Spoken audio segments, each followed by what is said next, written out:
Bienvenue à tous dans cette nouvelle vidéo Blender où nous allons apprendre à prendre en main le logiciel Blender, à comprendre un peu son interface et à débuter dans la modélisation 3D. Donc, tout d'abord, il va falloir aller télécharger le logiciel sur le site officiel de Blender, de prendre la dernière version stable. Ça vous permettra d'éviter les quelques bugs qu'il pourrait y avoir sur des versions moins stables. Et donc vous allez pouvoir aller dans la description de la vidéo où je vais vous mettre le lien du site officiel de Blender. Une fois que vous aurez téléchargé le logiciel, il vous suffira de le lancer et vous allez atterrir sur la même page que moi. Et on constate ici la première fenêtre, la fenêtre qui va toujours s'afficher lorsque vous allez lancer Blender. Cette fenêtre, elle va vous permettre de soit générer un nouveau fichier, soit aller chercher des fichiers que vous avez déjà enregistrés. Dans notre cas, on va aller générer un nouveau fichier. Donc pour ce faire, soit on clique sur Général, qui va nous permettre de créer un fichier basique Blender, soit on clique n'importe où sur le viewport qui se trouve derrière, parce que c'est le fichier par défaut de Blender. Une fois que vous allez rentrer sur ce nouveau fichier Blender, donc moi je vous conseille de faire un petit CTRL S pour le sauvegarder. Bon, moi dans ce cas-là, vu qu'on ne va pas faire de modélisation aujourd'hui, je ne vais pas le sauvegarder. Mais en tout cas, vous allez toujours tomber sur ce type de scène, donc c'est-à-dire une caméra, une lumière et un cube. Donc généralement, on le supprime, mais on va le garder ici pour les besoins de la vidéo. Et donc, comment se déplacer en fait dans ce viewport, hein, on va appeler ici le viewport. Hein. Le viewport, c'est là où tout va se passer, là où vous allez modéliser vos objets et là où vous allez pouvoir observer votre rendu.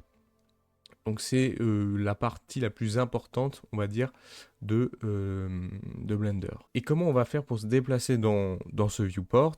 Eh bien, on va pouvoir faire défiler la molette pour créer des zooms et des dézooms. On va pouvoir clic molette pour faire des rotations autour voilà,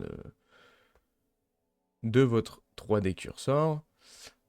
Et vous allez pouvoir aussi faire des translations en faisant Shift plus clic molette, où là on va pouvoir clairement faire de la translation. Donc moi ce que je vous conseille c'est vraiment de pouvoir un petit peu se familiariser avec ce type de mouvement, avec un peu les contrôles de Blender. Voilà, on bouge un petit peu autour du cube, on essaye de voir. Donc si vous partez trop loin dans le dézoom par exemple, eh ben ne prenez pas peur, vous pouvez aller sélectionner le cube en haut à droite, hein, ici même, et appuyer sur le point de votre pavé numérique. Donc quand vous retournez là, hop, si je clique sur le point de mon pavé numérique, eh bien je retourne directement sur mon cube. Et là je retrouve bien ma lumière et ma caméra. Donc ça c'est très pratique. Pour ce qui est du reste de ce que vous pouvez voir aujourd'hui sur votre écran principal Blender, il y a énormément de choses, il ne faut pas prendre peur. Je vais essayer de les décrire de la manière la plus générale possible. On va pas rentrer dans les détails, ça servira à rien parce que vous comprendrez pas à quoi ça sert réellement. Vous allez découvrir chaque outil au fur et à mesure que vous allez faire des tutos et au fur et à mesure on va continuer dans cette série de vidéos. Ici, on va constater donc le viewport. Ici, on va avoir la Scene Collection, donc en haut à droite. Donc Scene Collection qui va vous permettre de visualiser un petit peu tout ce que vous avez dans votre viewport. Donc là, on constate bien que j'ai ma caméra, mon cube et ma lumière. Je peux tout à fait supprimer ma caméra depuis ici, et ça me l'a supprimé aussi de mon viewport. Ici, vous allez avoir toutes les propriétés de rendu. Donc ça, on en parlera un peu plus tard quand on fera une vidéo un peu plus approfondie sur le rendu. Vous avez, donc ça c'est intimement lié aussi avec le rendu parce que c'est les paramètres de votre monde. Voilà, donc je rentre pas trop dans le détail. Et puis lorsque vous cliquez sur un objet, vous avez aussi les propriétés de cet objet. Donc ici, le petit carré jaune, ça va être les propriétés de votre objet. On va pouvoir le décaler, l'objet depuis ici. Je le remets à 0. On va pouvoir faire des rotations, voilà. Et on va pouvoir aussi dimensionner l'objet. Donc là, vous voyez, j'ai tout sélectionné et je fais glisser ma souris tout simplement pour le redimensionner. Je peux tout à fait aussi dimensionner que sur X, que sur Y, enfin bref, c'est pareil partout. Là, je vais remettre pas 0 parce que le cube va totalement disparaître. mais je vais mettre 1. Voilà. Donc ça, c'est les propriétés de votre objet. Donc là, ici, on va pouvoir aussi lui appliquer des modifiers. Donc ça, on y reviendra un peu plus tard aussi. On a aussi des simulations, des particules. On peut rajouter un système de particules. Bon, encore une fois, on ne va pas aller trop loin dans le détail. On a, important, le matériau de notre objet que je peux changer. Donc je peux changer la couleur, s'il est métallique ou pas, sa roughness. Donc ça, c'est des choses qu'on verra aussi dans une partie un peu plus sur le texturing. Mais c'est important de savoir où est-ce que ça se trouve. Voilà. Après, il y a des outils qui sont très spécifiques à certaines situations. Et pour ça, il va falloir un petit peu aller fouiller dans la documentation Blender ou aller voir un peu des tutos plus précis sur ce que vous voulez faire. Ici, très important, on a les différents moyens de sélectionner les choses. Donc, de base, vous êtes sur une sélection plutôt rectangulaire, donc clic gauche et vous glissez et vous allez pouvoir sélectionner. Et si vous faites CTRL plus clic gauche, vous allez pouvoir désélectionner ce qui se trouve dans votre select box. Regardez là, je fais juste clic gauche, je sélectionne tout. Et si je fais CTRL et que je mets mon cube dans la select box, je le supprime de ma sélection et j'ai plus que ma light. Aussi, ce qui est important à savoir, mais ça on en parlera un peu plus tard aussi, c'est que quand vous sélectionnez vos objets, vous constatez qu'il y a deux couleurs différentes. Il y a une couleur un peu plus orange, donc là la couleur de mon cube, et il y a une couleur plus jaune, plus claire. Et donc, cette différence de couleur, ça indique que la lumière, c'est bien le dernier objet que j'ai sélectionné. Là, le cube, c'est le dernier objet que j'ai sélectionné.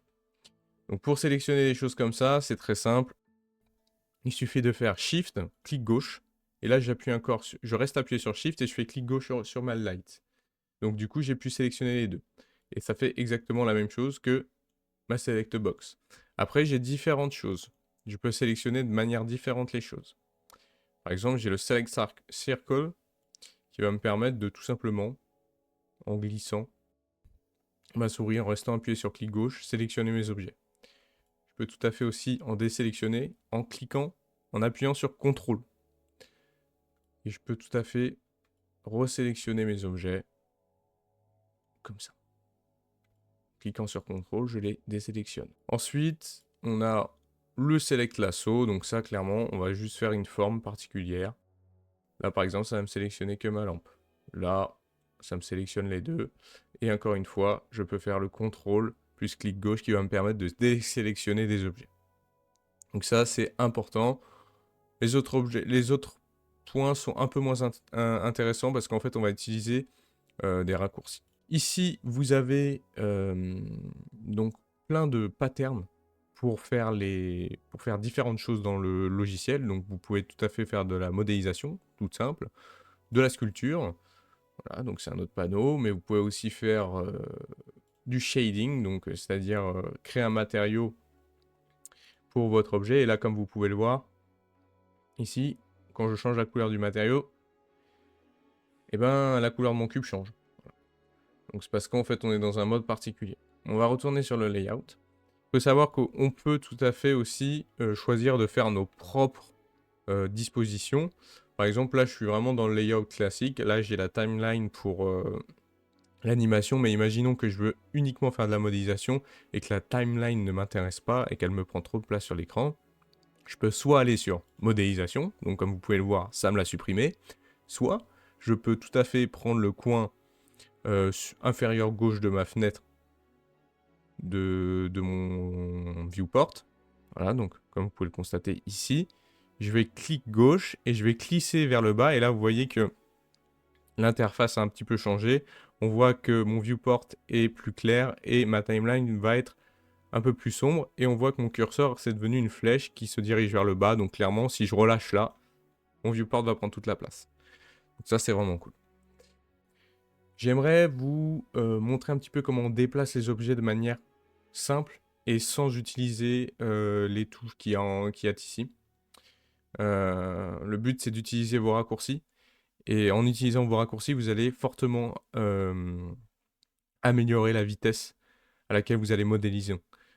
Au début, ça peut être un peu contre-intuitif, mais une fois que vous allez apprendre la main, vraiment, c'est un gain de temps. Donc, c'est important de bien comprendre les raccourcis. Donc, pour déplacer votre objet, il faut appuyer sur G. Donc voilà, vous appuyez sur G, et là, vous le déplacez comme vous voulez en glissant votre souris. Donc, je remonte, j'ai sélectionné mon objet. Je sélectionne mon objet, j'appuie sur G, et je peux déplacer mon objet. Sauf que là, je le déplace totalement librement. Donc je peux tout à fait appuyer sur G et contraindre le déplacement sur X, sur l'axe X, donc l'axe rouge. Et là, vous voyez qu'il va suivre exactement l'axe rouge. Donc là, je déplace en fait ma souris et l'objet se déplace tout seul. Il est contraint sur l'axe rouge. Je peux le contraindre sur l'axe vert, donc l'axe Y. Donc là, vous voyez, j'ai un autre type de déplacement et je peux aussi le contraindre sur l'axe Z, donc en appuyant sur Z. Et ça me permet de le faire monter, descendre, et comme ça, ça reste bien linéaire. Je le déplace pas n'importe comment. Si je veux le déplacer que sur un seul plan, par exemple, imaginons que je veux le déplacer uniquement sur le plan X et Y et je veux pas qu'il monte, le cube, je vais faire Shift Z. En fait, Shift Z, ça va enlever l'axe Z du déplacement. Si je fais Shift Y, comme vous... Oula. Bon là, on va pas le voir, mais si je fais un G Shift Y, je vais le déplacer que dans le plan XY. XZ, pardon. Donc vous comprenez bien que si je fais Shift X, je le déplace que dans le plan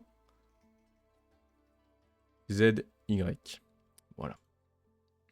Comme vous constatez, à chaque fois, mon cube il revient au point de départ. Bon, pour faire ça, vous appuyez sur G, donc imaginons que vous déplacez votre objet, voilà, vous le déplacez sur X, Y, en fait, vous ne trouvez pas une bonne position, donc vous voulez annuler votre déplacement, parce que vous n'avez pas encore cliqué sur clic gauche. Voilà, moi, je n'ai pas encore cliqué sur clic gauche. Donc, pour revenir au point de départ, j'appuie sur clic droit. Et par contre, je peux tout à fait confirmer le déplacement. Donc ici, ça me plaît. Je fais clic gauche et mon cube, il est là. Pour revenir au point de départ, soit je fais CTRL Z, soit on va dans les propriétés de notre cube, on fait ça, on met à 0, voilà, et on peut faire aussi, il me semble, Alt G qui a fait retourner à 0, voilà. Donc ça, c'est pour le déplacement. Pour la rotation, c'est exactement la même chose, le même principe, sauf que cette fois-ci, on va utiliser R. Et R va nous permettre de faire des rotations. Donc là, on fait des rotations totalement libres. Voilà, on ne se soucie pas d'un axe. Mais par contre, je peux toujours le contraindre sur l'axe Z. Donc ça va tourner autour de l'axe Z. L'axe Y, donc on va tourner autour de l'axe Y et l'axe X. Et c'est exactement la même chose. Vous pouvez tout à fait enlever l'axe Z. Donc là, on tourne uniquement dans le plan XY. Donc ça, c'est un peu plus compliqué à comprendre. Mais en gros, c'est ça. Généralement, ça, on ne l'utilise pas. Clic droit. Donc ça, c'est exactement pareil que le déplacement, la rotation. Et vous avez aussi la possibilité d'agrandir ou de réduire vos objets. Donc la possibilité, elle est ici. Vous appuyez sur S comme Scale. Et vous allez pouvoir agrandir votre objet. Vous pouvez contraindre cet agrandissement sur l'axe des Y ou l'axe des X, ou tout simplement sur l'axe des XY, comme vous pouvez le voir. Voilà. Donc c'est tout à fait possible. Et vous pouvez aussi tout à fait l'agrandir ici, comme je vous l'ai montré tout à l'heure, donc à droite. Mais je trouve que c'est mieux d'utiliser les raccourcis. C'est clairement plus pratique. Donc là, clairement, on a balayé un petit peu les bases de Blender et du déplacement. La prochaine vidéo, ça sera de parler un peu plus de la modélisation, comment en fait ça fonctionne, quelles sont les choses qu'il faut faire, quelles sont les choses qu'il ne faut pas faire. Donc ça sera forcément dans la prochaine vidéo.